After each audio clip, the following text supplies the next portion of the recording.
बुधवार का दिन है और ऐसे में महिलाओं की फाइनेंशियल प्लानिंग से शो की शुरुआत करते हैं। विमेंस वेडनेसडे की खास बात यही है कि महिलाओं से हम कहते हैं कि अगर उन्हें अपने इन्वेस्टमेंट की शुरुआत करनी हो या पहला कदम उन्हें रखना हो अपने इन्वेस्टमेंट्स की तरफ, तो उन्हें कैसे कदम उठाने चाहिए।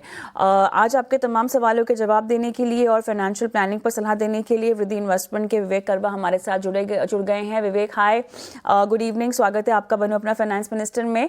और उदिता पांडे का हम सवाल लेंगे। इन्होंने अपना पोर्टफोलियो हम भेजा हुआ है। इनकी उम्र 22 साल की है। ये कह रही अवधि माफ कीजिएगा, निवेश की 22 साल की, उम्र 34 साल है।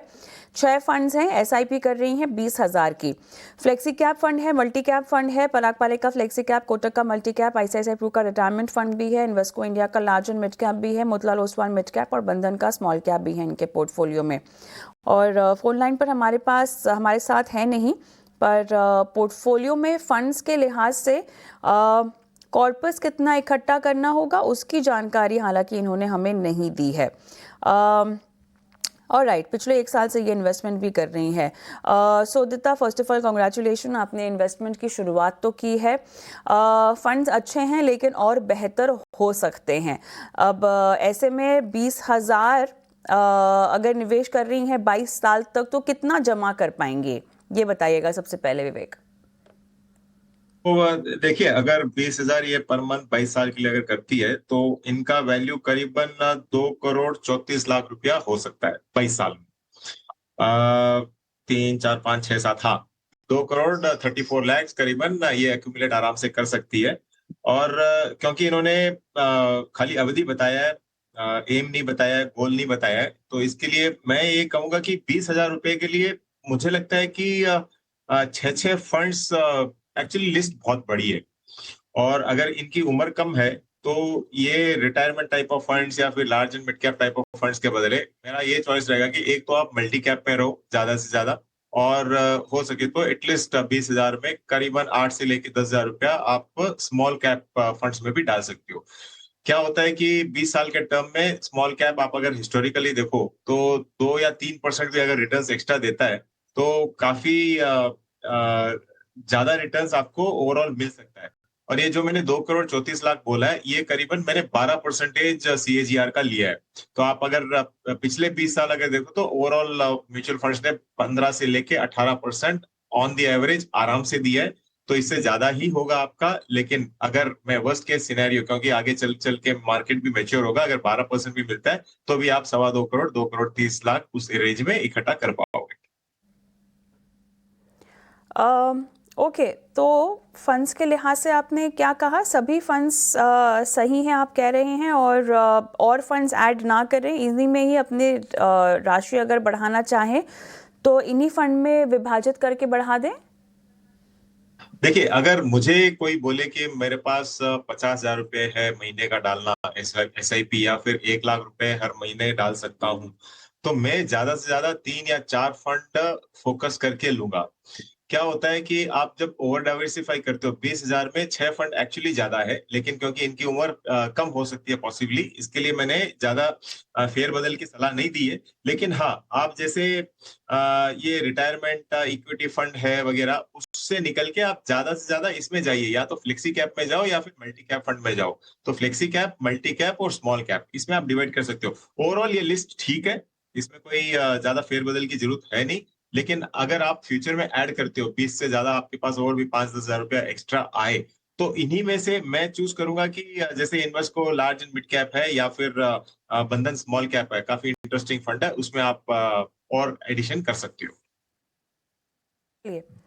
प्रिया कुमारी का हम सवाल लेते हैं, और इन्होंने जो पोर्टफोलियो अपना दिया हुआ है इसमें Nippon India small cap, HDFC mid cap, SBI contra, Parag Parekh flexi cap, UTI Nifty 50 और SBI बैलेंस एडवांटेज उन्होंने पोर्टफोलियो में शामिल कर रखा है।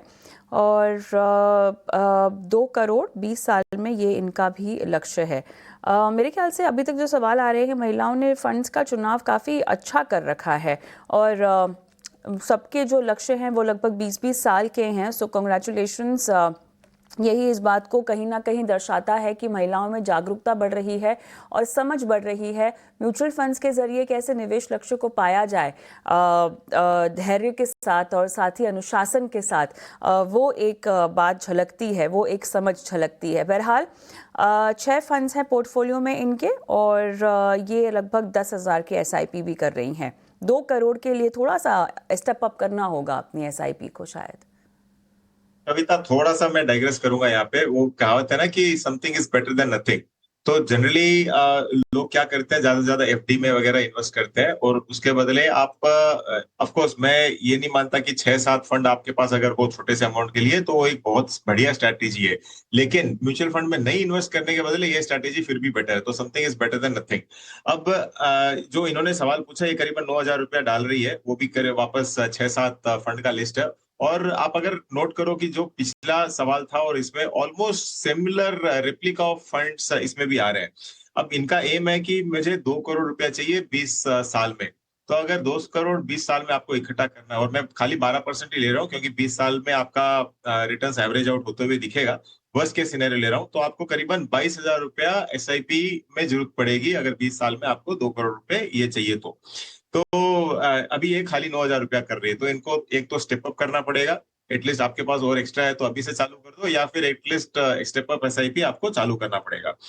और जब 20 साल का अवधि है आपके पास, तो मुझे लगता है कि जो सेफर फंड्स है, जैसे बैलेंस्ड एडवांटेज फंड्स आपने लिया है या फिर इंडेक्स फंड्स लिया है, आज के दिन आप अगर नोट करो तो इंडेक्स फंड के बदले आप एक्टिवली मैनेज फंड्स में जाते हो तो और बेटर रहेगा। तो मेरी यही सलाह रहेगी कि आप, जैसे ये UTI है और SBI बैलेंस एडवांटेज फंड है, इसको आप कॉन्ट्रा या फ्लेक्सी कैप में शिफ्ट कर लो, और नया फंड ऐड मत करो। जो लिस्ट में है उसी में से ऐड कर लो, ताकि आपका लिस्ट छोटा हो जाएगा और थोड़ा सा पोर्टफोलियो और अग्रेसिव हो जाएगा। अभी जो आपका ओवरऑल पोर्टफोलियो है, तो इसमें करीबन 80% इक्विटी एक्सपोजर है, जो ठीक ठाक है। लेकिन मैं चाहूंगा कि 20 साल का अगर आपका विधि है तो आप 100% इक्विटी पोर्टफोलियो में इन्वेस्ट करना चाहिए। चलिए, ओवरऑल यहाँ पर थम्स अप, और डेफिनेटली शुरुआत जो की है उसके लिए कॉन्ग्रेचुलेशंस। थोड़ा सा आपको जो है संभाल कर अपनी रणनीति को आगे बढ़ाना होगा। UTI से निकलकर आपको, UTI और SBI BAF से निकलने की आपको जो है वो सलाह फिलहाल दी जा रही है। लार्ज कैप के लिए अगर देखा जाए तो पैसिव फंड का चुनाव करना हो तो कौन सा किया जाए फिर, विवेक? देखिए, अभी पिछले 1-2 साल में ऐसा हुआ है कि क्योंकि मार्केट रेंज बाउंड है, या फिर जो इंडेक्स था काफी स्क्यूड था, उसके कारण इंडेक्स फंड्स ने इनफैक्ट एक्टिवली मैनेज फंड्स को बीट किया है। लेकिन मैं अभी भी ये मानता हूं कि लॉन्गर टर्म अगर आप देखते हो भारत में आज के दिन भी, तो एक्टिवली मैनेज फंड में निवेश करना और बेटर रहेगा, ना कि पैसिव में। लेकिन फिर भी आपको अगर लार्ज कैप पैसिव में जाना है तो आई थिंक, देखिए, काफी सेंसेक्स फंड्स अवेलेबल है। अब मैं कोई एक पर्टिकुलर नाम नहीं ले रहा हूँ क्योंकि सब में लगभग, क्योंकि सेंसेक्स है, कोई फर्क नहीं पड़ने वाला है। तो आपको छोटा सा हो सकता है TER के कारण यहाँ वहाँ रिटर्न्स हल्का सा एकदम फर्क देखने को मिले, ज्यादा नहीं मिलेगा। लेकिन हाँ, सेंसेक्स फंड है या फिर निफ्टी फंड है, इसमें आप देख सकते हो थोड़ा सा आपको अग्रेसिव रहना है तो नेक्स्ट 50 निफ्टी इंडेक्स जो है उसके भी फंड्स अवेलेबल बाजार में है। तो आप अगर उधर करते हो तो जो मतलब 100 लार्ज कैप में से आप 51 से लेके 100 वाला स्टॉक ले रहे हो, तो वैसे फंड्स में आप जाइए, वो पैसिव फंड्स अवेलेबल है बाजार में। लेकिन मेरा चॉइस यही रहेगा कि आप लार्ज कैप में भी एक्टिव में रहो, वो बेटर स्ट्रेटेजी होगी। चलिए, और यहाँ पर आपने फिलहाल इनको बैलेंस एडवांटेज फंड से निकलने की सलाह भी दे रखी है। थोड़ी सी अग्रेसिव अप्रोच जो है वो अपनी ये रख सकती हैं।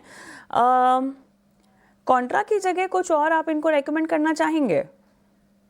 देखिए, कॉन्ट्रा देख के जनरली हमको लगता है कि फंड थोड़ा सेफर कैटेगरी का होगा, वैसा नहीं है। कॉन्ट्रा फंड्स में जनरली क्या होता है कि आज समझ लीजिए कि बाजार में एक सेक्टर रनअप दे रहा है, और उदाहरण के लिए जो आज का बाजार है, IT या फिर फार्मा इतना कोई परफॉर्म नहीं कर रहा है, तो वो फंड हाउस क्या करता है कि वैसे फंड्स को लेता है। और अगर आप SBI कॉन्ट्रा का रिटर्न भी देखो तो last 3 years return I think 22% के ऊपर है, विच इज फेयर इनफ।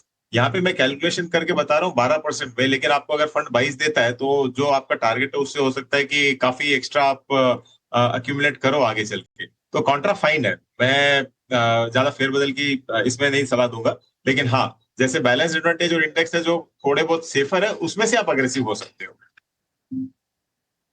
चलिए आरती का हम सवाल लेंगे। आरती भी 11,000 की एसआईपी कर रही हैं, 50 लाख का इनका लक्ष्य है, 15 साल के लिए इन्वेस्ट करना है, 7 फंड्स हैं। मिड कैप फंड है एचडीएफसी का, निपॉन इंडिया का स्मॉल कैप है, क्वांट का भी स्मॉल कैप है, आईसीआईसीआई प्रू का कमोडिटीज है, फ्लेक्सी कैप एचडीएफसी का, लार्ज कैप आईसीआईसीआई का और आईसीआईसीआई का ही फार्मा हेल्थ केयर डायग्नोस्टिक भी है। चलिए आरती ने यहाँ पे सेक्टोरल एक्सपोजर भी लेके रखा हुआ है विवेक, हम उम्मीद करते हैं कि ये उतार चढ़ाव को समझे और रिस्क को समझे जो इन्होंने अपने पोर्टफोलियो में फिलहाल लिया हुआ है। वैसे तो लंबा नज़रिया है तो कोई प्रॉब्लम नहीं होनी चाहिए और एसआईपी का रूट ये अपना रही हैं तो कहीं ना कहीं इनका जोखिम जो है, रिस्क जो है वो मिटिगेट भी होगा। बट बात वहीं ख़त्म नहीं होती है। पोर्टफोलियो कंस्ट्रक्शन में एक तो आपको अपना बेसिक पोर्टफोलियो तैयार करना होता है, कोर पोर्टफोलियो, उसके बाद आप सैटेलाइट पोर्टफोलियो जैसा कुछ बना सकते हैं जहाँ पर आप टॉपिंग की तरह सेक्टोरल और थीमेटिक फंड्स को जो है तरजीह दे सकते हैं। अगर आपको कुछ इनोवेशन भी करना है तब भी आप कर सकते हैं। अगर हम बेसिक फंडामेंटल लेवल पर कहें तो ये वेल डाइवर्सिफाइड हैं। इनके पास फ्लेक्सी कैप जहाँ पे इनको अच्छा खासा लार्ज कैप का एक्सपोजर मिल जाएगा, प्योर लार्ज कैप भी है, स्मॉल कैप इन्होंने अपने 2 रखे हुए हैं, हालांकि उसको कम भी किया जा सकता है। क्या कहेंगे आप in terms of exposure across market caps? तो इसमें ऐसा है कि एक तो वापस एक और मैं जो मेरा ओपिनियन है देख के ये लग रहा है कि ज्यादातर जो कॉल्स आ रहे हैं वो पिछले 3 साल 5 साल का बेस्ट परफॉर्मिंग फंड्स उन्होंने निवेश किया है, क्योंकि कुछ कुछ नाम इस लिस्ट में ऐसा है, मैं स्पेसिफिकली नाम नहीं बोल रहा, लेकिन हाँ दिख रहा है कि सबने ऐसे ही सेलेक्ट यही किया है। मानना अब होता है इनका मेरे ख्याल से। हाँ, आमतौर पर ना सभी निवेशक यही करते हैं विवेक, वो जो टॉप परफॉर्मिंग दिखाई देते हैं पहले 3 साल के या 5 साल के, उन्हीं को उठा के फंड में डाल देते हैं और उसके बाद अगर फंड की परफॉर्मेंस डावाडोल हो गई तो फिर दिक्कत होनी शुरू हो जाती है। तो ये देखिए बाजार में बहुत कॉमन चीज है कि आज जो टॉप परफॉर्मिंग है, इनफैक्ट जो पिछले 3 साल के पहले जो टॉप परफॉर्मिंग दिख रहा था पिछले 3 साल से, ये पिछले 6 महीने में एक्चुअली अंडर परफॉर्म कर रहा है। काफी इंडस्ट्री में ऐसे नाम आते रहते हैं और साइकिल है ये। तो खाली टॉप परफॉर्मिंग देख के मत निवेश करो, एक्चुअली आपको उसका पोर्टफोलियो भी ओवरऑल देखना पड़ेगा। अब मैंने क्या किया है, इनके जो 7 फंड है, इन सातों को साथ में जोड़ के सॉफ्टवेयर में डाल के इनका नेट रिटर्न जो पोर्टफोलियो रिटर्न है ओवरऑल उसका मैंने पता लगाया, तो इनका पोर्टफोलियो करीबन 21% सीएजीआर पिछले 3 साल में दिया है। 3 साल में लगभग समझ लीजिए कि 6 महीना तो आपका एकदम डल सीजन चल रहा है, ये वाला साल ट्रम्प के आने के बाद। तो फिर भी इनका पोर्टफोलियो करीबन 21% दिखाया है और ओवरऑल इक्विटी एक्सपोजर देखो तो करीबन 93% है, विच इज फेयर इनफ, बहुत अच्छी बात है ये। तो इनको ये करीबन 11,000 रुपया इन्वेस्ट कर रहे हैं ऑलरेडी 15 साल के लिए, और 50 लाख अगर टारगेट होता है तो 12% के हिसाब से करीबन 10,600 रुपये की जरूरत पड़ती है।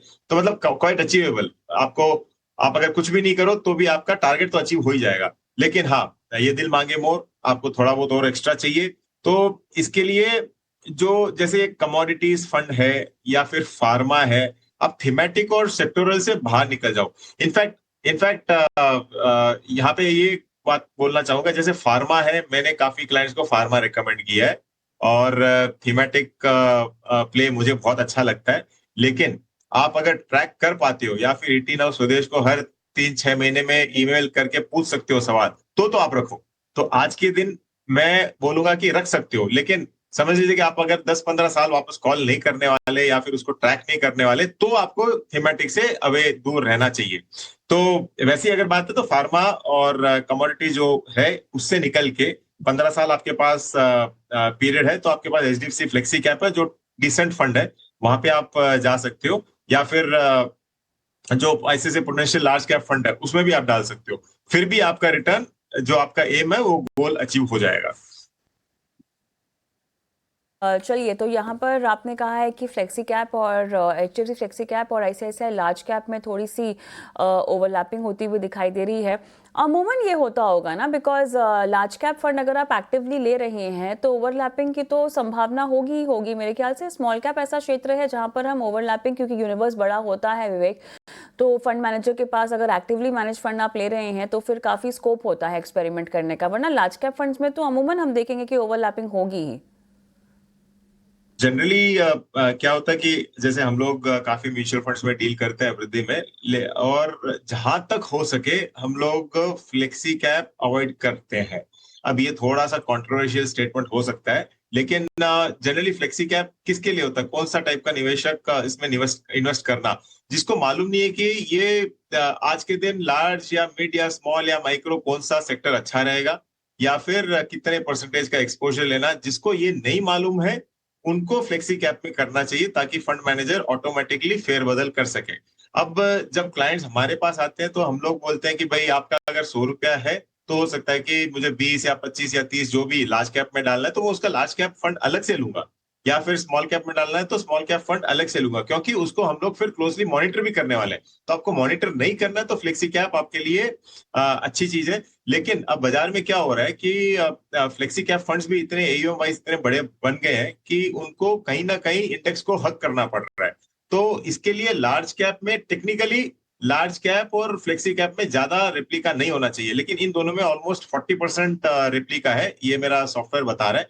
तो इसके लिए आप फ्लेक्सी कैप लेके भी इनडायरेक्टली लार्ज कैप ही ले रहे हो, तो ये यहाँ पे दिक्कत आ जाती है।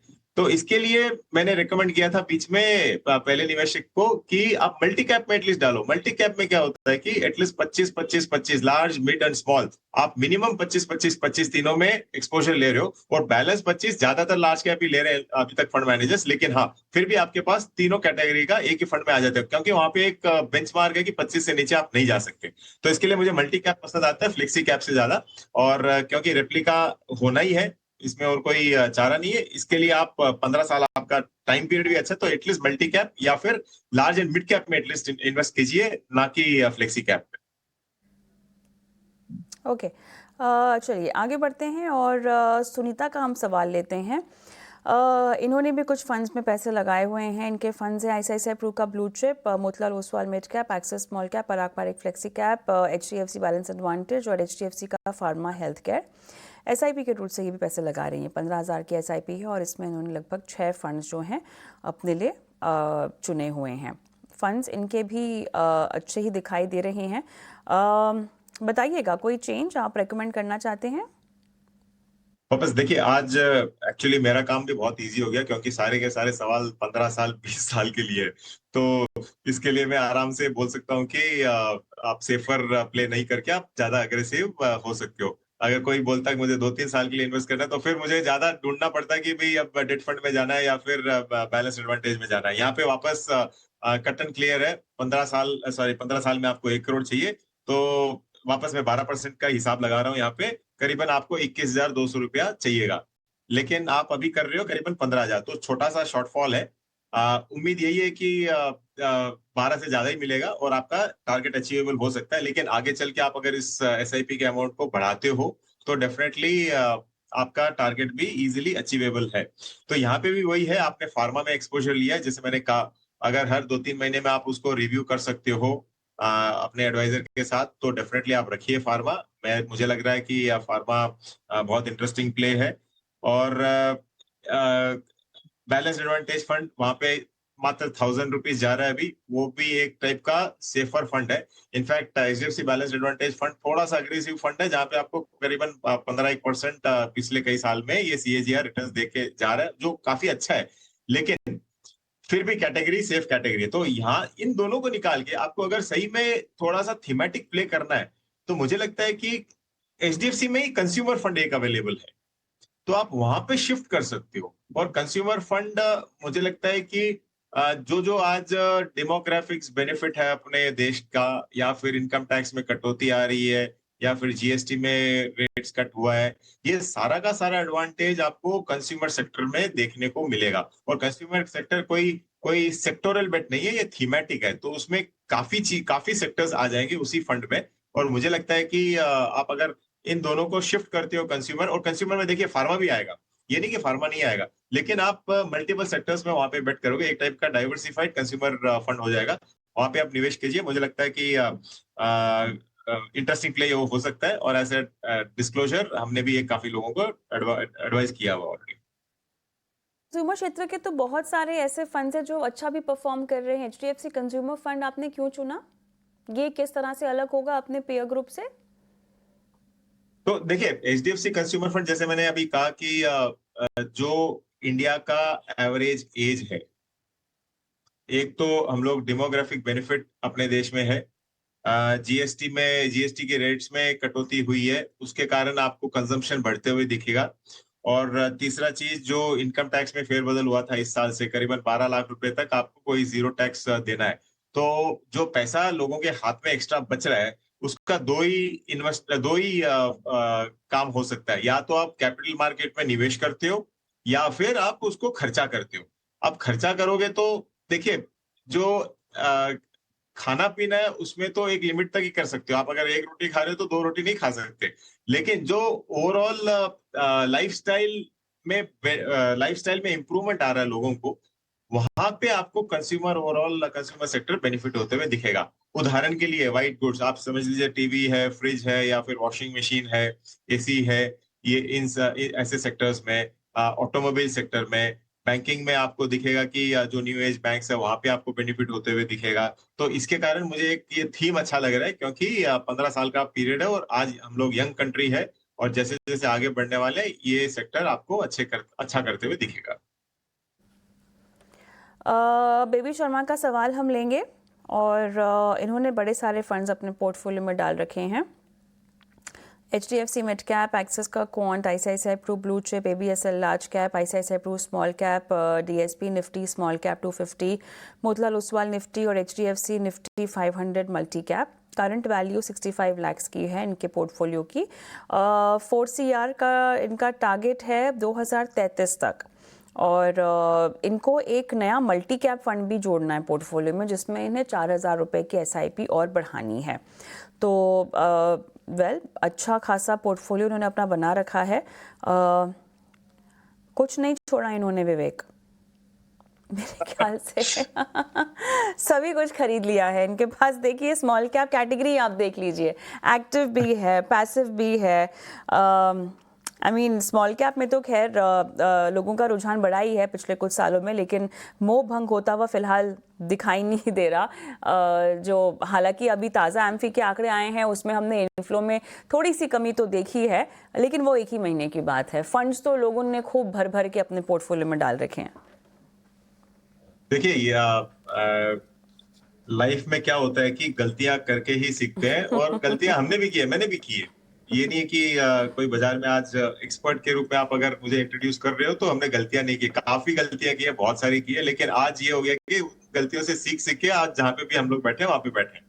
अब आप मतलब कईयों को ये आश्चर्य होगा कि आप अगर मेरा इक्विटी पोर्टफोलियो, जो डायरेक्ट स्टॉक्स का पोर्टफोलियो, उसमें देखो तो मेरे पास मात्र 7 कंपनीज है, खाली 7 कंपनीज। और यहाँ पे लोग 10-10 तो म्यूचुअल फंड लेके बैठे हैं। तो वो काफी काफी जैसे आपने कहा, किसी को नहीं छोड़ा है, तो लगभग सब जगह इन्वेस्ट कर लिया। तो एक होता है कि ओवर डाइवर्सिफिकेशन भी आपको रिटर्न्स नहीं देता है, आपको फोकस्ड रहना पड़ता है।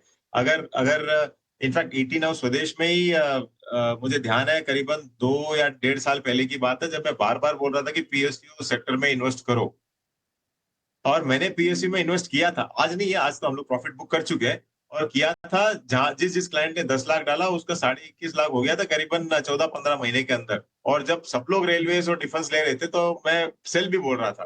तो फोकस, अगर आप समझ लो वहां पे 10 लाख डालने के बदले एक क्लाइंट खाली 1 लाख डाले तो क्या फायदा होगा, 1 का 2 हो जाएगा, यहाँ पे 10 का 21 हो गया। तो ये फर्क होता है। तो आपको अगर कॉन्सेंट्रेटेड बेट्स लेना है म्यूचुअल फंड में, क्योंकि म्यूचुअल फंड खुद ही डाइवर्सिफाइड है, तो कॉन्सेंट्रेशन एक गलत वर्ड है, लेकिन हाँ फिर भी आप 2-4 अगर म्यूचुअल फंड ले तो आपका फोकस ज्यादा हो सकता है। अब आते हैं बेबी शर्मा के सवाल पे। तो इनको 4 करोड़ चाहिए 2033 में, जो करीबन 8-1 साल दूर है। आज का पोर्टफोलियो इनका करीबन 65 लाख का है। अब यहाँ पे अगर मैं वापस 12% के हिसाब से अगर देखूं तो 8 साल बाद ये करीबन 1.61 करोड़ होगा, करीबन 1 करोड़ 60 लाख, और इनका टारगेट है 4 करोड़। तो बैलेंस करीबन 2 करोड़ 40 लाख रुपया इनको चाहिए। सिर्फ 8 साल है, इसके लिए करीबन इनको 1.5 लाख रुपया हर महीने का SIP करना पड़ेगा, तब ये जाके अक्यूमुलेट होगा, क्योंकि टाइम पीरियड शॉर्ट है। मुझे नहीं लगता है कि ये टारगेट हो पाए until and otherwise you decide to increase the value. तो आप अगर टोटल आप अगर आज समझ लो 30-40 हजार रुपया अगर कर रहे हो, तो आपको 1 लाख रुपया और जोड़ना पड़ेगा इसको अचीव करने के लिए। अब ये करने के लिए पहली चीज देखिए, आप वापस actually Motilal Oswal 250 small cap index अच्छा बेट है, लेकिन 8 साल के लिए अच्छा बेट नहीं है। मतलब आप अगर इसको अगले 10-15 साल देखो तो मुझे लगता है कि अच्छा इंडेक्स है, ये आउट परफॉर्म जबरदस्त करेगा। लेकिन जितने भी ये आपका इंडेक्स फंड्स लेके बैठे हो, इसको आप एटलीस्ट पहले 5 साल के लिए स्मॉल कैप में डालो, फिर अगले 5 साल के बाद अगले 3 साल के लिए इसको शिफ्ट करके आप लार्ज एंड मिड कैप में करोगे। 5 साल आपको अग्रेसिव रिटर्न्स आ जाएगा, उसको सेफ गार्ड करने के लिए धीरे धीरे आप 5वें साल से निकाल के आप लार्ज एंड मिड कैप में इसको शिफ्ट करोगे। वैसा ही केस है same with balance advantage fund जो आपने डाला हुआ है, उसको भी आप निकाल के अभी स्मॉल कैप में करो, ताकि थोड़ा सा अग्रेसिव रहे पोर्टफोलियो, और 5वें साल के बाद में धीरे धीरे वहां से निकाल के लार्ज एंड मिड कैप में आप शिफ्ट करो। हाँ, टारगेट अचीव हो सकता है क्या, डाउटफुल है, अगर आप अमाउंट नहीं बढ़ाते हो तो। ओके, चलिए, काफ़ी विस्तार से जवाब दिया है आपने। गौरी का सवाल लेते हैं झटपट। और इन्होंने जो है 10 साल के लिए अपने टारगेट्स रखे हुए हैं। 1 CR बेटी की पढ़ाई के लिए, Bandhan small cap, Motilal Oswal mid cap, Parag Parikh flexi cap, Kotak का मल्टी कैप। 5,000 रुपये की SIP सभी फंड्स में हो रही है, और 5,000 से ये अपनी SIP को बढ़ाना भी चाहती हैं। सो कॉन्ग्रेचुलेशंस, मेरे ख्याल से अगेन बढ़िया पोर्टफोलियो और बेटी की पढ़ाई का लक्ष्य। हालांकि 10 साल का समय है। 1 CR को लेकर इनकी प्लानिंग आई होप दुरुस्त हो। एजुकेशन, इन्फ्लेशन, और डिपेंड करता है कि ये कहाँ पर अपनी बेटी को पढ़ाना भी चाहती हैं, देश में या विदेश में। 1.45 लाख ये कह रही हैं कि इनके पोर्टफोलियो की वैल्यू, और अग्रेसिव इन्वेस्टर भी है। सो गौरी, अगेन बहुत अच्छी बात, आप अपने आप को एज एन इन्वेस्टर पहचानती हैं, क्योंकि ज़रूरी होता है कि अपनी रिस्क प्रोफाइलिंग निवेशक खुद करे पहले, और यहाँ पर आप मानती हैं कि आप अग्रेसिव इन्वेस्टर है और अच्छा खासा टाइम भी है आपके पास 10 साल का, तो अग्रेसिव अप्रोच आप जो है रख भी सकती हैं। बताइएगा विवेक, फंड्स तो अच्छे हैं। तो यही है, देखिए इसमें भी आप अगर नोट करो तो सेम पराग पारिक, बंधन स्मॉल कैप, तो वही फिनोमिनन है कि कई वेबसाइट्स में जाके 3 साल 5 साल का रिटर्न निकाल के इन्होंने वापस निवेश किया है। एनीवे जो इनका करीबन 1.5 लाख रुपया, 1,45,000, उसका करीबन 4.5 लाख रुपया हो जाएगा अगर 10 साल के लिए अगर निवेश करते हैं। तो बैलेंस इनको चाहिएगा करीबन 43,000 रुपीज SIP, और ये कर रहे हैं अभी 20,000 रुपया, और 35 तक मैं बढ़ा दूंगी करके ये बोल रही है।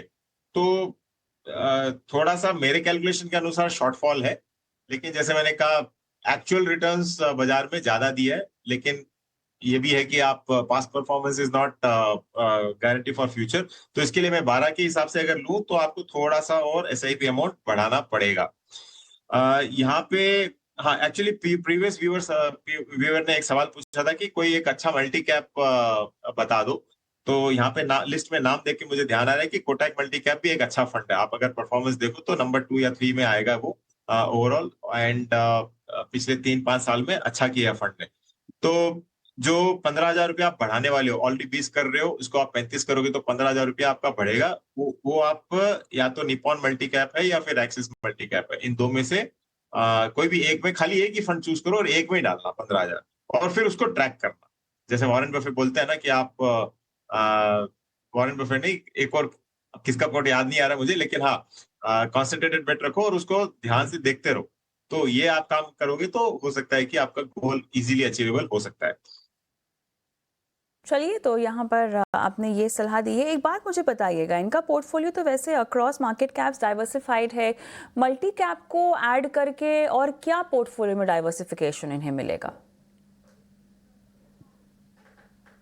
तो मल्टी कैप में क्या है कि देखिए, आप अगर प्रोपोर्शन देखो तो इन्होंने 5-5-5 किया है, तो which is fair enough actually. तो मल्टी कैप की टेक्निकली जरूरत नहीं है, लेकिन जो वापस ये 15,000 ऐड कर रहे हैं, वापस एक स्मॉल मिड और लार्ज कैप 5-5 हजार 3 फंड जोड़ने के बदले मैंने कहा कि 15,000 का एक ही मल्टी कैप ले लो, तो आपको तीनों एक कैटेगरी में ही आ रहे हैं, तो आपका लिस्ट नहीं बढ़ेगा। ये आइडिया है मेरा।